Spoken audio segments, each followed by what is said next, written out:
Welcome to Money Matters. I'm Tom Spottiswoode of River Bay Investment Group, Wells Fargo Advisors Financial Network. We're based in Gaithersburg, Maryland. And today I'm very excited to have on our show Regina DeMeo. She's with Joseph, Greenwald, and Lake. And we're going to talk about marriage, divorce, and finances. Your finances. So thank you very much for coming on the show. Oh, thanks, Tom. Really appreciate it. And why don't you tell us a little bit about your business or what you do as a lawyer? Well, I do family law, which means I do prenups for people when they're thinking of getting married, and then if it doesn't work out, I help them with their divorces, and I lecture at Georgetown and GW about collaborative divorce, which is a new trend that's taking off here in D.C. All right, so we always hear the scary statistics about marriage and divorce, and 50% on divorce. Are there any new statistics on that you want to talk about or you want to cover? Well, actually, Time Magazine just did an article recently about the fact that it seems there's less of a trend for doctors to marry nurses and lawyers to marry their secretaries. In fact, more people are marrying their equals, and those marriages are lasting longer. So that's a good thing then? It is a good thing, absolutely. How does it work out with the money? If they're marrying their equals, I don't know, I'll be honest, maybe I'm a little bit Neanderthal, but sometimes I think it's nicer if there's a little bit of discrepancy. Am I being a Neanderthal or? No, I mean, things have really changed in the last 40 years. I mean, Roe v. Wade came into effect and Title IX was signed back in 1972. So it's kind of a whole new ballgame that people are getting used to.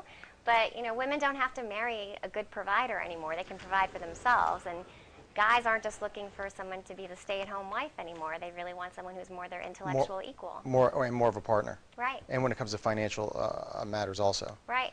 All right. So when we talk about this, I see that people are waiting longer to get married too. Isn't that right? Yes, they are. That's a good thing. Okay. Why don't you talk about that a little bit?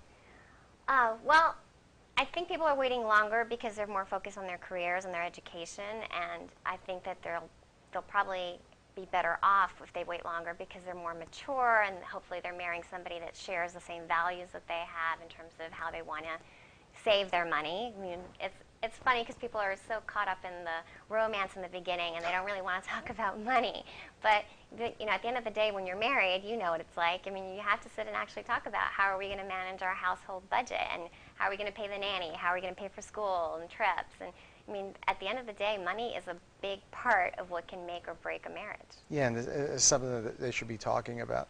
Is this we're in the holiday season. Is this do you see a lot of activity now? I guess I don't know how to ask this. I actually do see a lot of activity. It's very sad that the holiday season's our busy season.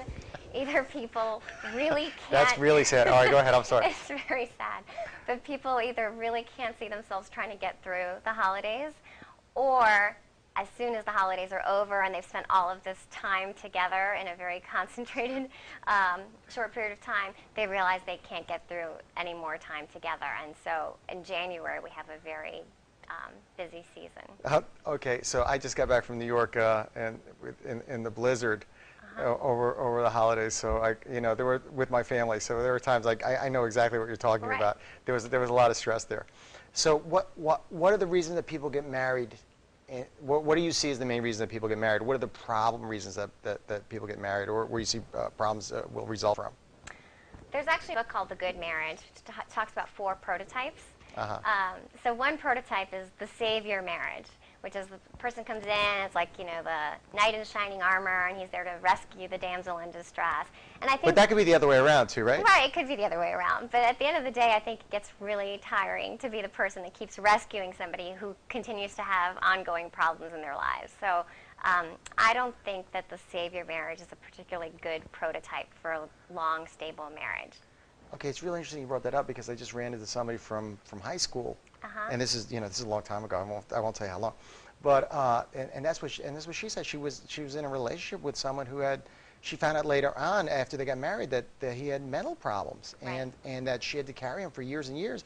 And she said she went to the high school reunion, and that after she says I don't want to do that. I can't do this anymore. That was her wake up call. Right. I mean, and that's definitely the situation that you're saying here. I see that all the time. Yeah, people get really tired of having to keep rescuing somebody, especially once kids come into the mix, because now you're taking care of kids and you really want a partner who's going to help you with the kids, not somebody who's going to add to the problems. And problems could be work ethic or gambling or just the normal vices. Yeah, I mean, there's a lot of people that deal with stress by drinking or anger management issues. It kind of takes its toll on somebody after a while if they're not being a responsible co-parent. What are the types of problems that you see? Another one of my favorites these days, people meet online on the internet, right? And 6 months later, they're engaged, they're walking down the aisle, it's like love at first sight, and a year later, all of a sudden, they start to realize, this is really not the person I thought I was marrying, right? So I'm not surprised at this at all, especially with modern technology, and people think that they're being intimate because they text once a day, right? Right. It creates a very false sense of intimacy.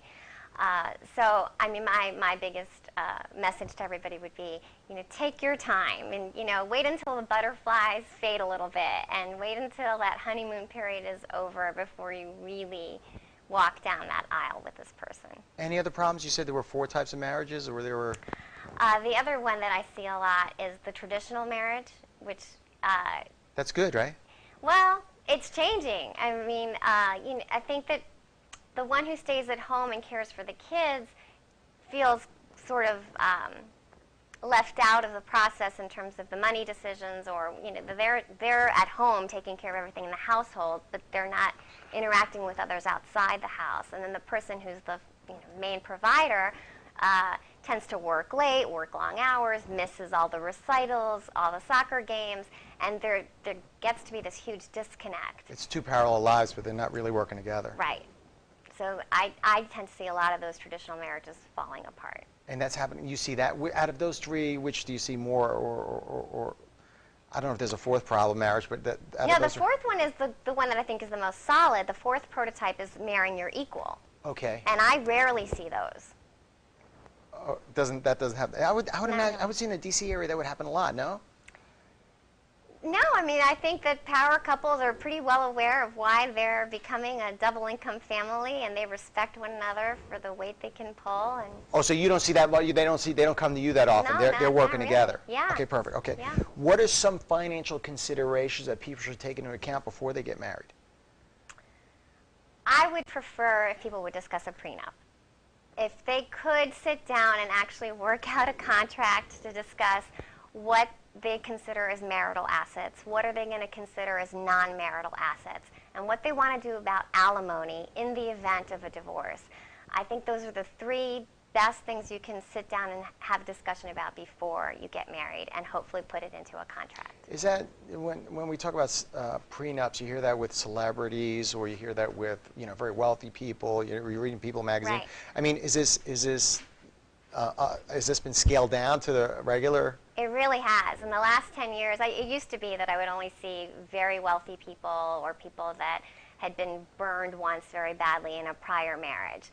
And nowadays, everybody from every walk of life is coming in my door asking for a prenup. It's kind of like a safety belt. Like, you don't want the car to crash, but there's a possibility the car could crash. Sure. So why not put on that seatbelt and make sure you minimize the damage? Is it mostly the men who are coming in, or the women, or they're coming together? Well, Who's asking for it? Or is it the parents? The parents are saying, look, you guys you 2 should be doing this. This makes sense for us to do it, especially today. I rarely see the parents pushing it unless there's a big inheritance involved. Right. But no, I see equal amounts of men and women coming in saying, you know what, I don't want my retirement to be up for grabs in the event of a divorce, which normally it would be. If retirement is accrued during the marriage, it's a marital asset. And you say that's more likely for the older couples who are getting married.